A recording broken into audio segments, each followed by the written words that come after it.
टुनटुनी की शादी को 5 साल गुजर चुके थे, लेकिन अभी तक वो माँ नहीं बन पाई थी। उसकी सास बबली कबूतरी उसे ताना दिया करती थी, अरे बहू, मोहल्ले की सारी बहुएं माँ बन गई है, लेकिन तेरी गोद अभी तक खाली है।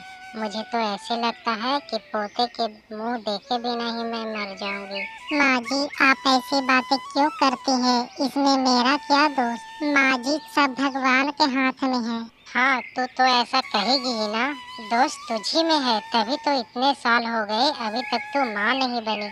अब जा, मेरे लिए खिचड़ी बना कर लेकर आ। अभी लाती हूँ माँ जी।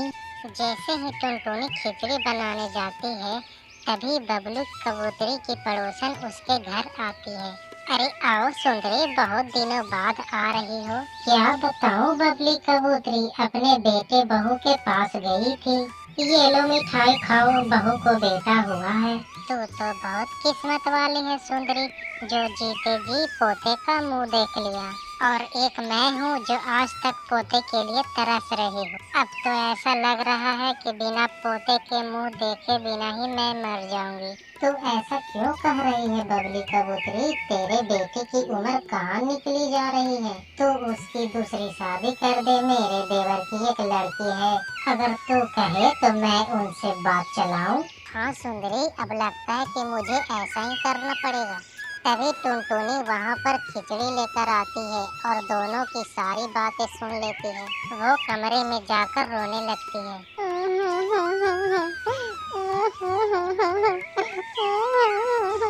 जब शाम को बंटी कबूतर घर आता है, तब उसकी माँ कहती है, बेटा अब मैं ज्यादा दिन इंतजार नहीं कर सकती, तू दूसरी शादी कर ले।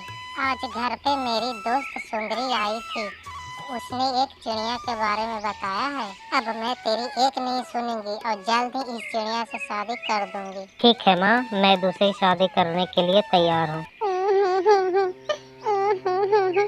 आप ये क्या कह रहे हैं जी? मेरे जीते जी आप दूसरी शादी कैसे कर रहे हैं? मैं कहाँ जाऊंगी? देखो टुनटुनी, मैंने बहुत दिन तक इंतजार कर लिया, तुम्हारी कोक अभी तक सुनी है, इसलिए अब जैसा माँ कहेगी वैसा ही करूँगा।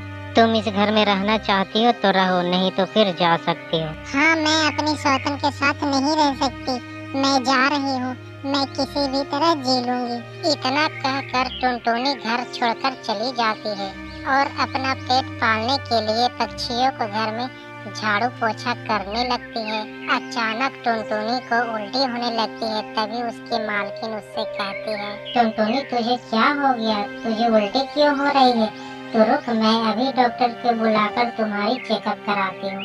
डॉक्टर टुनटुनी को चेकअप करके बताती है, मैडम ये 2 महीने पेट से है, इसलिए इन्हें उल्टियाँ हो रही है।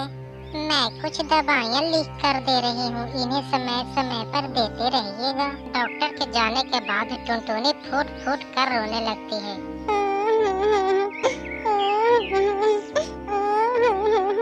मैडम मुझे ये बच्चा नहीं चाहिए। भगवान ने मुझे ये बच्चा तब दिया है जब मेरे पति ने मुझे घर से बाहर निकाल दिया और दूसरी शादी कर ली। अब मैं इस बच्चे को अकेले कैसे पालूंगी? ठीक है टुनटुनी, अगर तू चाहती है तो मैं तेरे बच्चे को गोद ले लूंगी, क्योंकि मेरा भी कोई बच्चा नहीं है। हाँ मैडम जी, यही मेरे बच्चे के लिए ठीक रहेगा। समय आने पर टुनटुनी एक सुंदर सी बच्ची को जन्म देती है। उसे अपनी मालकिन को गोद देते हुए कहती है, मैडम जी ये लीजिए मेरी बच्ची को, इसे मैं आज से आपको सौंपती हूँ और आगे की जिंदगी अब मैं किसी आश्रम में जाकर गुजारूंगी। इतना कहकर टुनटुनी अपनी बच्ची को मालकिन के गोद में देकर वहाँ से चली जाती है और एक आश्रम में अपनी बाकी की जिंदगी बिताने लगती है।